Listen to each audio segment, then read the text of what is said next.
Hello everybody, welcome to Awesome Rusty Buckets. Please subscribe to the channel and drop a like. I'm trying to hit 100k subscribers on this channel by the end of the playoffs, so your subscription will be much appreciated, and the like only takes 1 second and makes a massive difference. I completely butchered the intro, but whatever. Less than 13k away, pushing in on 12k now away from that goal of 100k, so if you could subscribe if you haven't already, would be much appreciated. Still recording on the iPhone. Will hopefully be mitigated soon. I ordered a very expensive camera that should be here tomorrow or the day after. But until then, this is what you got. And apparently most of you guys don't even give a shit about the video quality being that much worse, so it is what it is. Today's video, I'm going to be talking about the Celtics game that happened today and the Warriors-Grizzlies game. Also, not just to say the Celtics game, since I said the Warriors and Grizzlies. Celtics versus Bucks. I also watched the games yesterday and didn't end up making a post-game recap about them, but for whatever reason, I'm like completely drawing a blank on them. So I'm just not really going to bother with those. I'm just going to simply talk about the games of today. Sorry about that. I'm hoping to get back on top of the actual plan of uploading daily on both channels like I said I would, but your boy's been going through it. I'm not looking for sympathy. It's just the reason why I haven't been uploading as much. I go through episodes of not having any motivation to do anything at all, and it makes my job difficult for me mentally. And it's really bad for it to happen during the playoffs, especially when I said I would do so much work. But hopefully we're pulling it out of it, and we can get it ongoing. But with all of that said, first I want to talk about the Celtics versus Bucks game. I missed most of the first half of this one, but I went back and actually watched the footage because there's a website that I know of, which I'm not going to share because I don't believe what they do is legal. But they post the games after the game is over, and I went and skimmed the first half because the box score indicated some pretty wild stuff. I noticed that Jaylen Brown had 25 at half, and Giannis was like 2 for 12 or something like that. And the reason for that was rather than what happened in game one, which was they double teamed Giannis consistently and then he picked them apart with his playmaking like masterfully. He finished the game with 12 assists, but it felt like he could have had 20 easily. This game, single coverage, and that's a very interesting decision because generally speaking, single coverage on Giannis, even if you have the best one-on-one matchup versus him feasible, it's not really going to work out in your favor. But it obviously worked out extraordinarily well in the favor of the Celtics in this game, as Giannis had one of the worst halves of playoff basketball that he has ever had in his entire career. And it's a testament to Grant Williams and Al Horford, who were pretty much the main guys who stopped him one-on-one. Really, they just weren't allowing him to get easy looks. And it's not as though there was no help defense played. It's just it wasn't as obvious and over and over the same thing. And I would say they didn't overcommit. You could argue that the Celtics in game one did overcommit, and that led to a lot of easy passes. There's one Grayson Allen three-pointer that stands out where Giannis didn't really have a mismatch, and he helped one pass away, which is a no-no, and he was far away from the paint. He was like on the elbow, barely inside the three-point line. And it's like, is a double team there necessary to leave who in the playoffs has been one of the best shooters wide open? Didn't really seem necessary. So they mitigated some stuff like that, and instead of allowing him to just make the pass and the Bucks hit the shots, which, by the way, I do want to say, I said in my Game 1 commentary that the Bucks shot extraordinarily well from three. They actually just shot 35%. They just took a ton of them. The team this time was like, Giannis, go one-on-one, and their one-on-one defenders did a phenomenal job actually preventing him from getting easy opportunities. So missed a lot of shots, couple of turnaround jump shots, couple of shots around the basket that were just well contested, and he ended up missing. And this resulted in his horrible half of basketball. And second half comes around, and the Bucks do exactly what I've said in the past is best for Giannis, which is they got him doing more stuff off ball, him doing more stuff as a screener, him doing more stuff where he's finishing plays rather than creating them for himself. And he still had a couple of plays like that as well, creating for himself. I don't know what he finished the game with, but I know he had like damn near 20 points in the third quarter. Didn't end up changing the way the game went, but it was a noteworthy thing and something that will potentially sway the series going forward is that Giannis was able to create more opportunities scoring-wise when he was doing less stuff, when he was not being the one to create it all for himself. And it's also worth mentioning that the Celtics found a pretty damn good way to defend him one-on-one, because if the shooters are going to hit their shots, then you can't double team them like they did in game 1. So that was a lesson learned. They're probably not going to double team him like that for the rest of the series unless he really starts bullying these one-on-one matchups, which he obviously did not do in the first half of this game, and again in the second half took more complicated offense to actually score. With that said, the Celtics obviously won this game. First half, Jaylen Brown was amazing, and I'd say second half was a little bit more Jason Tatum. I didn't really feel like Tatum did much in the first half, and I feel like he scored at least 20 in the second half. He did a lot of really good work off ball. There's one three-pointer that comes to mind with Jaylen Brown where he relocated to the corner and hit it right before the buzzer, and that play was really, really nice. But the Celtics offense was pretty free-flowing. How have I not mentioned Grant Williams immediately? 6 3-pointers, I believe it was. 6 for 9.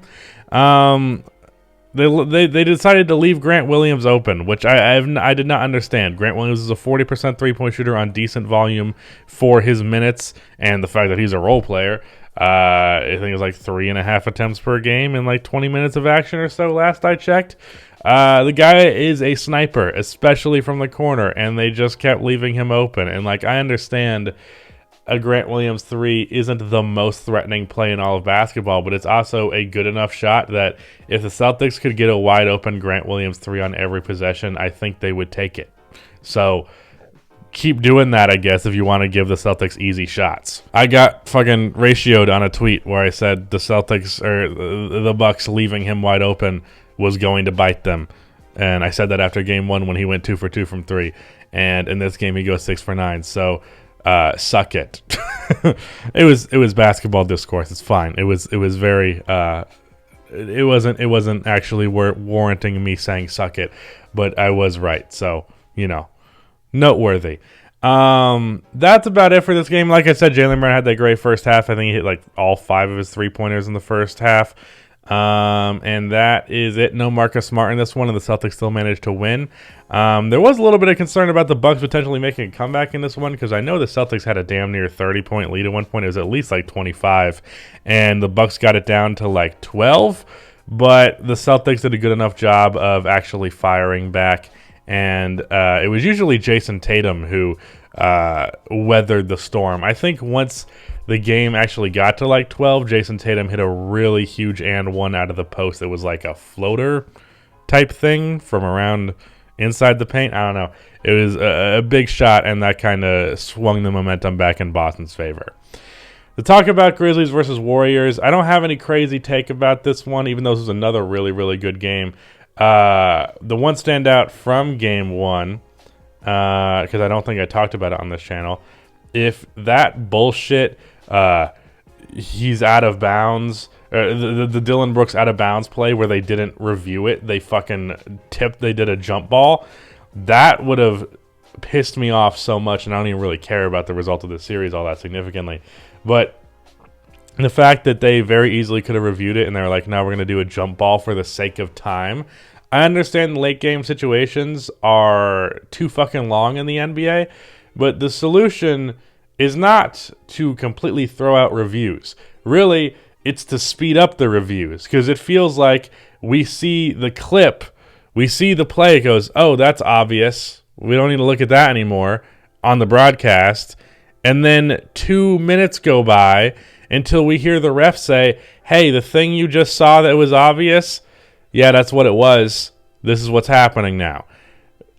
Cut that time down, because it's very clear. I'm sure there's some logistical stuff there that's the reason why there's that huge time gap there that I don't know about, but I'm sure there's room to change it. And if there's not, I would rather the end of the last 2 minutes of the game take 30 minutes than the actual results not be what it should be. Do not give a team a fucking playoff win because you didn't want to slow the game down too much. Like, fuck that shit. Whoever is supposed to win the game should win the game. I don't care if it takes 5 hours to come to that conclusion. That said, Ja Morant missed the layup, so it didn't matter. So I did actually remember a thing that I wanted to talk about from that game. But other than that, I'm not going to bother talking about the Draymond flagrant 2 because it was very contentious within my friend group, and I don't want to fucking bother dealing with dying on one side or another on that hill. But this game, a little less controversial, at least I would think. And Ja Morant, holy shit, what a game from him. This series is actually making me feel like we should give more credit to the Minnesota Timberwolves for how well they defended Ja Morant, because they absolutely slowed him down by comparison to what the Warriors have done. My phone battery says that it's at 20%, and the warning is on the screen right now. I really hope that doesn't interfere with the recording, because that would really piss me off. I'm looking at it right now. I'm not going to get it up to change it. But if that's the case, whatever. It's not my fault. I didn't stop recording. So, anyways, where was I? Ja Morant had an amazing game.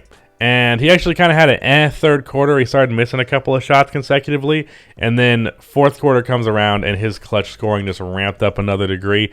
I don't have the box score in front of me because it's on my fucking phone. Felt like Jordan Poole was not amazing. Definitely felt like Klay Thompson was bad, and I know he shot very poorly. And it felt like Steph Curry was quite good, but I have no idea what level of good he actually was. I'll just say that Ja Morant looked like the best player on the floor today for sure.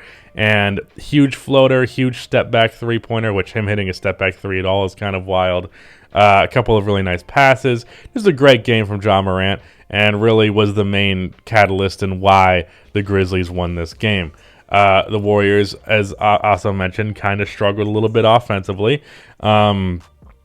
I don't know what the actual stats will tell you, but I know that Klay Thompson was like 5 for 20 or something like that. Took a lot of ill-advised mid-range shots, and that's something he's been doing ever since he's come back from injury, is like his mid-range volume. I don't know what the numbers would tell you, but I would tell you that the eye test is saying that Klay Thompson is taking far more many mid-range shots than he ever took pre his injury back in 2019. So don't know what that's about. And it's not like he's bad at them, but this game where there's a lot of missed ones and a lot of like, it really doesn't feel like that's the best shot you could be getting, but you're just taking it anyways. I don't know what Jordan Poole's efficiency was, but I feel like he wasn't particularly fantastic, nor was anybody else on the team. Andrew Wiggins had a really nice dunk, but I don't know that he did a ton more outside of that.